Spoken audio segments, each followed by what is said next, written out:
Assalamualaikum warahmatullahi wabarakatuh. Halo semuanya, perkenalkan nama saya Nasya Paramita dengan NIM B1A125063. Saya dari Fakultas Hukum Universitas Jambi. Saya membuat video hukum waris Islam, yaitu untuk memenuhi tugas UAS semester 2. Selamat menyaksikan. Pertama, saya akan menjelaskan definisi dan sumber hukum. Hukum pewarisan Islam atau yang dikenal sebagai ilmu faraid adalah ilmu yang mengatur perpindahan harta peninggalan dari seseorang yang meninggal dunia kepada ahli waris yang masih hidup.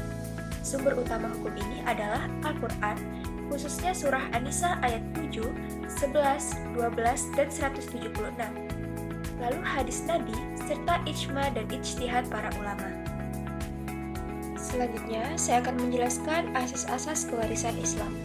Yang pertama, asas ijbari, yaitu peralihan harta berlaku otomatis menurut ketetapan Allah tanpa bergantung pada kehendak pewaris. Yang kedua, asas bilateral, yaitu ahli waris menerima hak dari pihak laki-laki yaitu ayah maupun perempuan yaitu ibu. Lalu yang ketiga, asas individual. Harta warisan dibagikan kepada masing-masing ahli waris untuk dimiliki secara perorangan. Yang keempat, asas keadilan berimbang. Keseimbangan antara hak yang diperoleh dengan kewajiban yang dipikul. Contohnya, bagian laki-laki 2 kali bagian perempuan karena tanggung jawab nafkah yang lebih besar.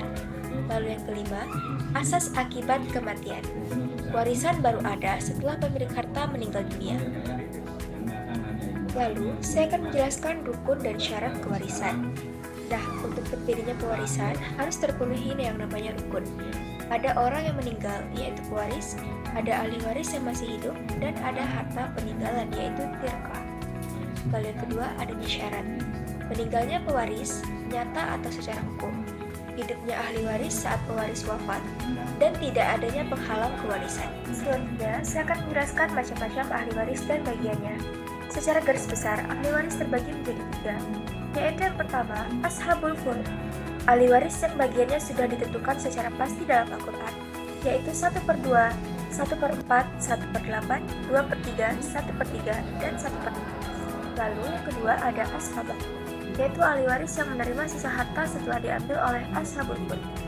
Yang ketiga yaitu hijab, konsep di mana ahli waris yang lebih dekat menghalangi ahli waris yang lebih jauh. Contoh, anak menghalangi saudara. Selanjutnya kita akan membahas yaitu penghalang kewarisan. Seseorang tidak dapat menerima warisan, yaitu jika melakukan yang pertama namanya pembunuhan, membunuh orang yang akan diwarisi hartanya. Lalu yang kedua, perbedaan agama. Ahli waris yang tidak beragama Islam tidak bisa mewarisi dari pewaris Muslim. Begitupun sebaliknya. Lalu yang ketiga yaitu perbudakan, berstatus sebagai hamba sahaya. Lalu yang terakhir saya akan membahas tentang konteks hukum di Indonesia, KHI. Dalam komplikasi hukum Islam di Indonesia terdapat beberapa poin penting tambahan, yaitu harta bersama. Sebelum dibagi sebagai warisan, harta yang diperoleh selama perkawinan dibagi 2 terlebih dahulu, yaitu separuh untuk pasangan yang hidup lebih lama dan separuh sisanya baru dibagi sebagai warisan. Lalu yang kedua, yaitu ada wasiat wajibah, yaitu diberikan kepada anak angkat atau orang tua angkat yang tidak menerima wasiat, maksimal 1/3 dari harta. Lalu yaitu yang terakhir, ahli waris pengganti, yaitu anak yang orang tuanya meninggal terlebih dahulu dari pewaris dapat menggantikan kedudukan orang tuanya. Itulah yang dapat saya sampaikan. Semoga materi ini bermanfaat. Lebih kurang saya mohon maaf. Saya tutup dengan wabillahi taufiq wal hidayah. Wassalamualaikum warahmatullahi wabarakatuh.